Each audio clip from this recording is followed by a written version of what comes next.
Okay, so you wanted like a deep dive on the Irish general election results. Yeah. All right, let's unpack this November 29th election.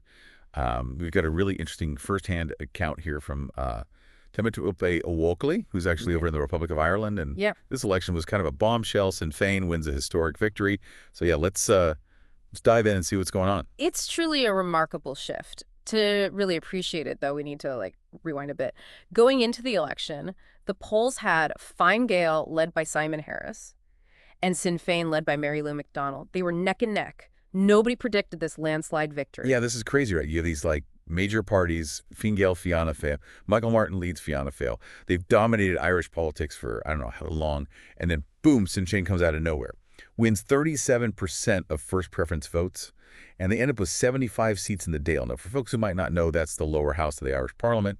Right. And to really put it into perspective, Fine Gael, they were expected to be major contenders, ended up with their worst results in a decade.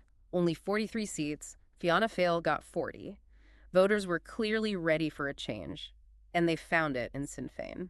It seems like they really tapped into something that's hunger for change. Like Temitope was saying, people were really fed up with the old guard, especially with the cost of living crisis. That's a key point.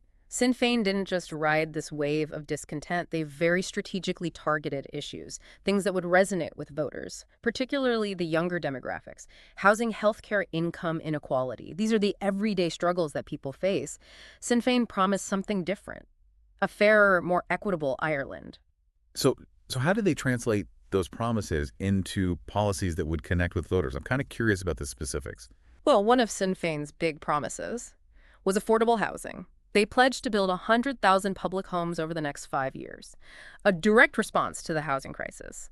They proposed rent freezes, increased regulation on the private rental market, really resonating with renters struggling with high costs. Okay, so a concrete example. Not just vague promises. What about healthcare? That was another big one, right? Absolutely. Healthcare, they vowed to abolish private health insurance, create a single-tier universal healthcare system. Their argument, healthcare should be a right, not a privilege, and that this two-tier system perpetuates inequality. They also pledged to increase investment in public hospitals, reduce waiting times. These have been chronic problems in the Irish healthcare system. Those proposals, particularly the universal healthcare one, resonated with people facing long wait times and high costs. Yeah, they're targeting things that people are really passionate about. Did anything else contribute to their appeal, aside from specific policies? Yeah. I mean, oh, yeah, absolutely. Sinn Féin's success wasn't just about their policy platform. Their campaign style and their messaging played a big role.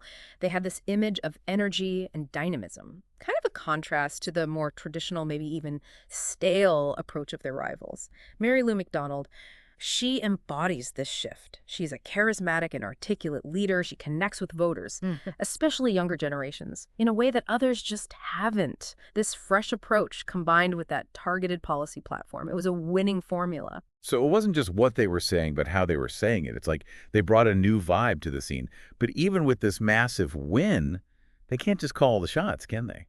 That's right. That's where the Irish system of proportional representation comes in. While they won the most seats, they still need to form a coalition government.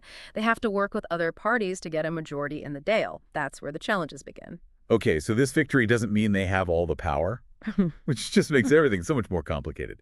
So who are their potential allies, and what does this mean for their ability to actually deliver on these promises? Well, the most likely coalition partners for Sinn Féin are the Labour Party, which got 7 seats, and the Green Party with 5. Both parties are aligned with Sinn Féin on some key issues, things like social justice, environmental protection, but they also have their own priorities and constituencies, which could cause tension and lead to compromises during those negotiations. Oh, so there's a power struggle brewing already. This is getting good. So what does that mean for all those big promises they made during the campaign? Can they really hold on to those ideals when they're horse trading with potential partners? I mean, I'm guessing it's not going to be easy. Exactly. The need to compromise with their coalition partners might force Sinn Féin to moderate some of their goals, which could cause friction with their base, the people who voted for radical change, balancing the expectations of those voters. With the realities of coalition politics, that's going to be a major test for their leadership. So you've got this historic win, but it's not like a clear path to power. There's already tension building. And it sounds like things are going to get even more complicated. So what does Temitope have to say about how the public is reacting to all this? Are people hopeful, skeptical, or somewhere in between?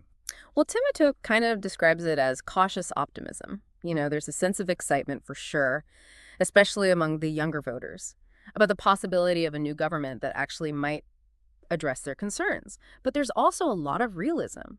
People know that change doesn't happen overnight, and that Sinn Féin's going to face some serious challenges in trying to make all this happen. It's like everyone's holding their breath, Yeah. waiting to see if they can really deliver. What are like the biggest hurdles they're going to run into? Well, for one thing, you have the economic realities. Sinn Féin ran on a platform of increased social spending. More money for housing, healthcare, education, all the social welfare programs. These are all good things, but they're expensive. So how are they planning on paying for all this? Did they actually like lay out an economic plan? Well, they've talked about raising taxes on corporations, high earners, closing tax loopholes, tackling tax avoidance. I mean, these measures could bring in a lot of revenue. But they're also likely to face pushback from some pretty powerful groups. It's going to be a balancing act, increasing social spending while also being fiscally responsible. Yeah, it's like walking a tightrope, keeping those promises to the voters while also dealing with the economy. Are there any other potential roadblocks? I think another big challenge is going to be managing expectations. Sinn Féin has really raised the bar in terms of what people are hoping for, fast, significant change. But in reality, governing is a slow process. It's messy. Especially with a coalition government, right? You've got all these different groups with their own ideas. Right, exactly. Reaching a consensus takes time. Compromises have to be made. Sinn Féin's going to have to manage the expectations of their voters while also working with their coalition partners. It's a delicate balance, and there is a risk of alienating some of their supporters if they're seen as giving up too much. Okay, so big challenges on the home front. What about internationally? Sinn Féin has always been a strong advocate for a united Ireland.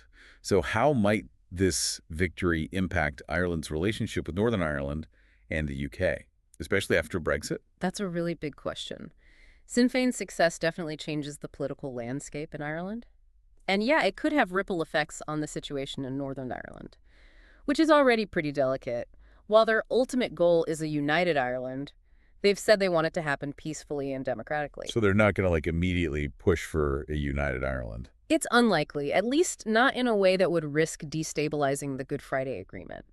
But this win does give them a much bigger platform to push for their goals. In fact, they've already called for a border poll on reunification, something that used to be a long shot. Wow, that's huge.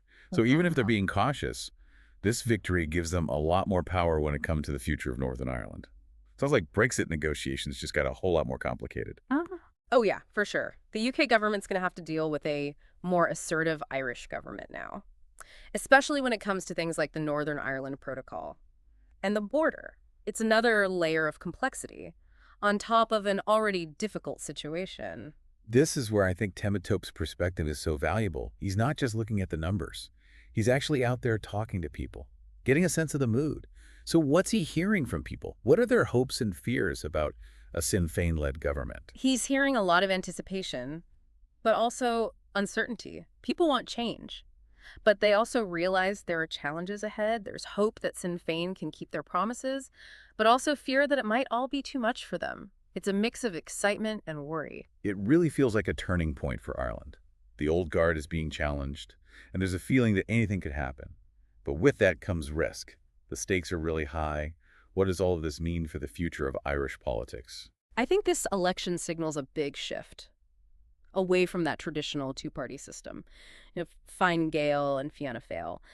Sinn Féin's success and the fact that smaller parties and independent candidates are gaining ground, it points to a more fragmented political scene. It shows that people are ready for something new and willing to give new voices a chance. That's like a whole new era of Irish politics. Yeah. Makes you wonder if this is just a temporary thing, or if things have really changed for good. I think it's definitely a moment of transformation. This election really exposed those cracks in the old establishment. Voters aren't settling anymore. They want something new, an approach that puts social justice and economic equality first, a fairer society for everyone. Yeah, it's like this election wasn't just about picking a new government. It was a statement about what kind of future people want for Ireland. Exactly. And it's a good reminder that democracy is a process. It's not just about voting every few years. It's about being engaged, holding those elected officials accountable, making sure they represent the people. This is where I think things get really interesting for our listeners. So you've been following this election, you've heard all the analysis. Now what? What can you actually take away from this? The big takeaway, I think, is that change is possible. The Irish people have shown that even those systems that seem so set in stone, they can be challenged and changed. It's a reminder that we all have a part to play in shaping the future. Yeah, it's not just about sitting back and watching. It's about getting involved, Yeah. staying informed. And speaking up, Pimatup actually talks about how there's been this surge in civic engagement since the election. People are going to town hall meetings, joining political organizations, just being more vocal about what matters to them. That's great to hear. It shows that this election wasn't just about a change in government. It sparked a sense of hope, a feeling that things can be better. It's like people are realizing that they actually have the power to make a difference. Absolutely. And it's not just in Ireland. We're seeing this all over the world. People are fed up with the way things are, and they want a more just and equitable society. So what does all this mean for you as you go about your day? Well, maybe it's a little push to be more aware of what's going on in your own community, get involved in local issues, or even just have those tough conversations with friends and family about the world we want to live in. Right. It's a reminder that we're all part of something bigger, this collective effort to create the future.